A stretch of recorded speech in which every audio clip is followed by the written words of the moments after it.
আপনি কি কখনো ভিড়ের মধ্যে থেকেও একাকী অনুভব করেছেন? একাকিত্ব একটি সার্বজনীন অভিজ্ঞতা যা প্রত্যেকের জীবনে আসে। এই ভিডিওতে আমরা জানব যে একাকিত্ব আসলে কি, কেন এটি আপনার জীবনে ঘটে এবং কিভাবে আপনি এটি সফলভাবে অতিক্রম করে সুখে জীবন উপভোগ করতে পারেন। একাকিত্ব একটি অস্বস্তিকর আবেগ যা সামাজিক বিচ্ছিন্নতা থেকে উদ্ভূত হয়। এটি প্রায়ই সামাজিক ব্যথা হিসাবে বর্ণনা করা হয়, যা যোগাযোগ এবং অন্তরঙ্গতার অভাবের সাথে যুক্ত। মনে রাখবেন, একাকিত্ব এবং একাকিত্বতায় পার্থক্য রয়েছে। একাকিত্বতায় থাকতে চাইলে একা থাকার অনুভূতি আসে না। আপনি লোকজনের মধ্যে থেকেও একাকী অনুভব করতে পারেন। একাকিত্ব সাময়িক বা দীর্ঘমেয়াদী হতে পারে, তবে এটি সর্বদাই তীব্র এবং যন্ত্রণাদায়ক। একাকিত্ব বিভিন্ন কারণে হতে পারে: জিনগত উত্তরাধিকার, সাংস্কৃতিক কারণ, অর্থবহ সম্পর্কের অভাব, উল্লেখযোগ্য ক্ষতি, নিষ্ক্রিয় প্রযুক্তির উপর অতিরিক্ত নির্ভরতা বা আপনার মানসিকতা। 10 ফেব্রুয়ারি 2024 the surprising truth about loneliness শিরোনামে বিবিসি এর এক প্রতিবেদনে জানা যায়, একাকিত্ব সবচেয়ে বেশি পাওয়া যায় তরুণ বয়সের মানুষদের মধ্যে, যেখানে 16 থেকে 24 বছরের 40% মানুষ একাকিত্ব ও নিঃসঙ্গতা অনুভব করার কথা স্বীকার করে। অপরদিকে 75 বছরের উপরে বয়সের মানুষের মধ্যে এর পরিমাণ 27%। 2019 সালে অক্সফোর্ড ইউনিভার্সিটি প্রেসে প্রকাশিত এ বায়োগ্রাফি অফ লনলিনেস বইটিতে ফেবাউন্ট অফ অ্যালবার্টি বলেছেন, একাকিত্ব একটি অনুভূতি যা অনেকে অনুভব করে, যদিও এটি সাধারণত সাময়িক। একজন প্রিয়জনকে হারালে আপনি লোকজনের মধ্যে থেকেও একাকী অনুভব করতে পারেন। তেমনিভাবে কাজ বা পড়াশোনার জন্য দূরে চলে গেলে সামাজিক বাধা সৃষ্টি হয় এবং একাকিত্ব তৈরি হয়। বিভিন্ন জনপ্রিয় বই যেমন জন জি ম্যাকগ্রো-এর লেখা ইন্টিমেসি অ্যান্ড আইসোলেশন, 2020 সালে প্রকাশিত বিবেক মূর্তির লেখা বই টুগেদার এবং 2020 সালে প্রকাশিত আরেকটি বই এ ক্লোজার লুক অ্যাট লনলিনেস, এর মাধ্যমে আমরা জানতে পারি সংস্কৃতি একাকিত্বের জন্য দুইভাবে অবদান রাখতে পারে। প্রথমত, একটি নতুন দেশে চলে গেলে নিজের দেশের সংস্কৃতি মিস করা, বিশেষ করে সেই সব শিক্ষার্থীদের জন্য যারা একতা বা সম্প্রীতির উপর ভিত্তি করে বড় হয়েছে। দ্বিতীয়ত, পশ্চিমা সংস্কৃতির ব্যক্তিগত স্বাধীনতা এবং স্বতন্ত্রতার উপর গুরুত্ব বৃদ্ধির কারণে পুরনো সামাজিক মূল্যবোধের ক্ষতি হয় এবং একাকিত্ব বৃদ্ধি পায়। এবার চলুন ল্যাক অফ মিনিংফুল রিলেশনশিপ কিভাবে আপনার নিঃসঙ্গতার কারণ হতে পারে তার সম্পর্কে কিছু আলোচনা করি। পরিবার হলো যেখানে আমরা প্রায় বিশ্বাস এবং স্থায়ী সম্পর্ক খুঁজে পাই, তবে পারিবারিক পরিবেশ, প্যারেন্টিং স্টাইল, ঐতিহ্য বা ব্যক্তিগত সমস্যা আপনার মানসিক স্বাস্থ্যে এবং সম্পর্ক গঠনে প্রভাব ফেলতে পারে। এই ডিজিটাল যুগে লোকজন সাধারণত তাদের ডিভাইসে বেশি ব্যস্ত থাকায় একে অপরের সাথে অর্থবহ সংযোগ গড়ে তোলা একটি বড় চ্যালেঞ্জ। চলুন এই জিনিসটা আরো গভীরভাবে আলোচনা করার চেষ্টা করি। ইউনাইটেড নেশনস পপুলেশন ডিভিশন এবং স্ট্যাটিস্টিক্স এর তথ্য মতে 2024 সালে 12 জুন পৃথিবীর মোট জনসংখ্যা দাঁড়িয়েছে 8.1 বিলিয়ন। এর মধ্যে এপ্রিল 2024 সাল পর্যন্ত বিশ্বব্যাপী 5.44 বিলিয়ন ইন্টারনেট ব্যবহারকারী ছিল, যা বিশ্বের জনসংখ্যার 67.1%। এর মধ্যে 5.07 বিলিয়ন অর্থাৎ বিশ্বের জনসংখ্যার 62.6% সামাজিক যোগাযোগ মাধ্যমগুলো ব্যবহারকারী ছিলেন। এই দিক থেকে বাংলাদেশও পিছিয়ে নেই।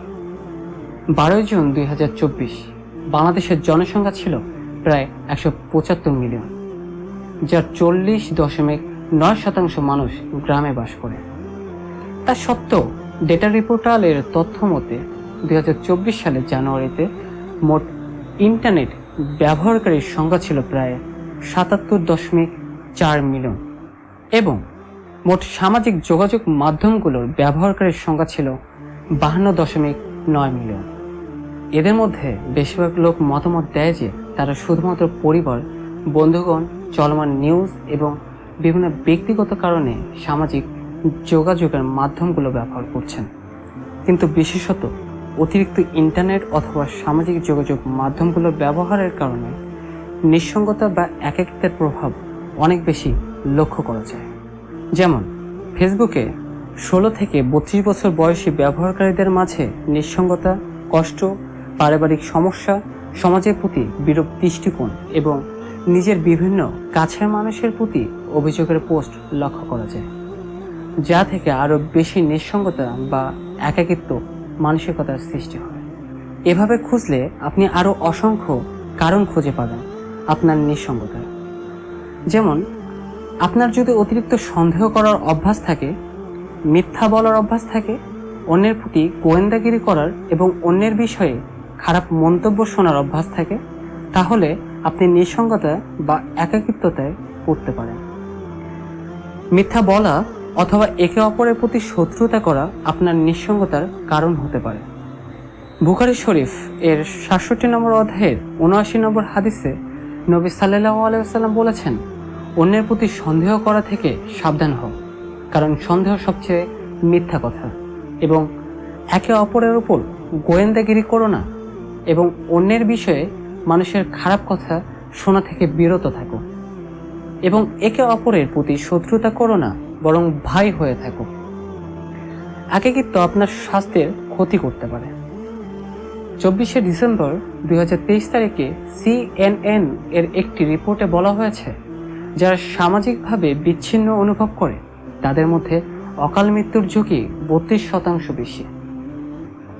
বিশ্ব স্বাস্থ্য সংস্থা বলছে, একাকিত্ব ডিপ্রেশন, উদ্বেগ, একাকিত্বের অনুভূতি, বিষণ্ণতার প্রবণতা, স্ট্রোক এবং হৃদরোগ সৃষ্টি করতে পারে। একাকিত্ব ধূমপানের প্রবণতা বৃদ্ধি করতে পারে এবং শারীরিকভাবে নিষ্ক্রিয় করে তুলতে পারে, যা আরও স্বাস্থ্যের ক্ষতি করে। তাই চলুন এবার আরেকটু গোছালো আলোচনা করি আপনি কিভাবে নিঃসঙ্গতা বা একাকিত্ব ভুলে নিজের জীবনকে উপভোগ করতে পারবেন। প্রথমত, আপনি যদি 3 জনের মধ্যে থাকেন, কখনো গোপনে কথা বলবেন না তৃতীয় জনকে বাদ দিয়ে। এটি তাদের অনুভূতিকে আঘাত করে এবং একাকী করে তোলে। বুখারী শরীফের অধ্যায় 39-এর 50 নম্বর হাদিসে হযরত মুহাম্মদ সাল্লাল্লাহু আলাইহি ওয়াসাল্লাম বলেন, যদি তোমরা 3 জন হও, তাহলে তোমাদের মধ্যে 2 জনের উচিত নয় গোপন কথা বলা, যাতে অন্যজন বাদ পড়ে। অন্য কিছু মানুষ তার সাথে যোগ দেওয়া পর্যন্ত এমন করা উচিত নয়, কারণ এটি তার অনুভূতিকে আঘাত করতে পারে। দ্বিতীয় নম্বরে, সূরা আল বাকারার 42 নম্বর আয়াতে আল্লাহ রাব্বুল আলামিন বলেন, তোমরা সত্যকে অসত্যের সাথে মিশ্রিত করো না এবং জেনে শুনে সত্য গোপন করো না। তাই আপনার মিথ্যা কথা বলার অভ্যাস থাকলে যত দ্রুত পারেন মিথ্যা কথা বলা ছেড়ে দিন, অথবা কেউ আপনার সাথে নিয়মিত মিথ্যে বললে তার সঙ্গ দিবেন না। মিথ্যা কথা বলার কারণে মানুষ আপনাকে বিশ্বাস করবে না, এমনকি আপনার সাথে মেলামেশা করতে চাইবে না। এর ফলে আপনি নিঃসঙ্গতার অন্ধকারে নিজেকে হারিয়ে ফেলবেন। তাই সত্য কথা বলুন, দেখবেন আপনার চারদিকে অনেক মানুষ আপনাকে বিশ্বাস করবে এবং আপনার বিপদের সময় আপনার পাশে থাকবে। তৃতীয় নম্বর, সারা বিশ্বে একটি বড় শতাংশের মানুষ রিটায়ারমেন্ট বা অবসরের পর নিজেকে নিঃসঙ্গ মনে করে। আপনি অথবা আপনার পরিবারের হয়তো এমন কেউ আছে যিনি কর্মজীবন শেষে অবসরের জীবন কাটাচ্ছেন, আর এই সময়ে বিভিন্ন ধরনের রোগ এবং শারীরিক অক্ষমতা আপনাকে গ্রাস করে। তাই নিজেকে আবার সতেজ করে তুলুন, নিজের প্রতিভাগুলো আবার জাগিয়ে তুলুন। স্কুল বা কলেজ জীবনে যা যা করতে চেয়েছিলেন কিন্তু করতে পারেননি, পুনরায় তা একবার ভাবুন এবং আপনার পুরনো স্বপ্নগুলো পূরণ করার চেষ্টা করুন। আপনি যদি লেখালেখি পছন্দ করেন, তাহলে কবিতা, উপন্যাস বা আপনার জীবন নিয়ে একটি সুন্দর বই লিখতে পারেন। আপনি চাইলে আপনার পছন্দের গাছগুলো সংগ্রহ করে একটি সুন্দর বাগান তৈরি করতে পারেন এবং সেখানে বসে নিজের সুন্দর সময়গুলো কাটাতে পারেন। আপনি চাইলে অনেক কিছুই করতে পারেন। আপনার বিশেষ কোনো অভিজ্ঞতার উপর ভিত্তি করে আপনি একটি ইউটিউব চ্যানেল খুলতে পারেন এবং আমার মতো করে আপনার অভিজ্ঞতাগুলো সবার সাথে শেয়ার করতে পারেন। নাম্বার 4, যদি আপনি একটি নির্দিষ্ট জায়গায় একাকী অনুভব করেন তবে জায়গা পরিবর্তন করার চেষ্টা করুন। হাদিসে বর্ণিত আছে, সুনান আবু দাউদ অধ্যায় 13 হাদিস 118, উরওয়া ইবনে আল জুবাইর উল্লেখ করছেন যে ফাতেমা একটি নির্জন বাড়িতে বাস করতেন এবং তার একাকিত্বের জন্য ভয় পেতেন। তাই রাসূলুল্লাহ সাল্লাল্লাহু আলাইহি সাল্লাম তাকে সেই জায়গা ত্যাগ করার অনুমতি দিয়েছিলেন। তাই আপনি চাইলে আপনি যেখানে ভালো থাকবেন এমন একটি জায়গা পছন্দ করে আপনার মতো করে থাকার চেষ্টা করুন। নাম্বার 5, সূরা ফাতিহায় আমরা সব সময় আল্লাহর কাছে দোয়া করি এই বলে যে আমরা তোমার ইবাদত করি এবং তোমারই সাহায্য চাই। তাই আল্লাহ ব্যতীত কারো কাছে কখনো আশা করবেন না। আপনার যা কিছু চাওয়ার আছে সবকিছু আল্লাহর কাছে চান। আপনি যখন কারো কাছে আশা করেন এবং সে আশা পূরণ করতে ওই ব্যক্তি অক্ষম হলে আপনি নিজেকে একা মনে করেন। এই একাকিত্ব বোধটাই আপনার জীবনে নিঃসঙ্গতা আনার জন্য একাই যথেষ্ট। তাই কারো কাছে কখনো আশা করে থাকবেন না। নাম্বার 6, রবীন্দ্রনাথ ঠাকুর 1905 সালে তার গানের মাধ্যমে বলে গেছেন, যদি তোর ডাক শুনে কেউ না আসে তবে একলা চলে রে। অনেকেই আপনাকে অবহেলা করবে, অনেকেই আপনার সঠিক মূল্য বুঝবে না, আপনাকে ছেড়ে চলে যাবে, আপনার সাথে সময় ব্যয় করতে চাইবে না, সময়ের অজুহাত দেখিয়ে আপনার থেকে দূরে থাকার চেষ্টা করবে। হয়তো আপনার বাবা মা আপনাকে সঠিকভাবে বোঝার চেষ্টা করবে না। আপনি আপনার সময়গুলোকে অনেক কষ্টে অতিবাহিত করবেন, কিন্তু তারপরও আপনার পাশে কাউকে পাবেন না। এতে কখনো নিরাশ হয়ে যাবেন না। নিজের উপর বিশ্বাস রাখুন, নিজেকে নিজের মতো গুছিয়ে নিন এবং নিজের কাজগুলো নিজেই করার চেষ্টা করুন। আল্লাহ তাআলা পবিত্র আল কুরআনের 94 নম্বর সূরার 5 এবং 6 নম্বর আয়াতে বলেন, নিশ্চয়ই কষ্টের পর স্বস্তি আছে। তাই নিজের কাজে নিজে ব্যস্ত হয়ে পড়ুন এবং একাকিত্ব থেকে নিজেকে দূরে রাখুন। দেখবেন আপনার জীবন অনেক সুন্দর হয়ে উঠবে ইনশাআল্লাহ। সবাই ভালো থাকবেন। আসসালামু আলাইকুম ওয়া রাহমাতুল্লাহ।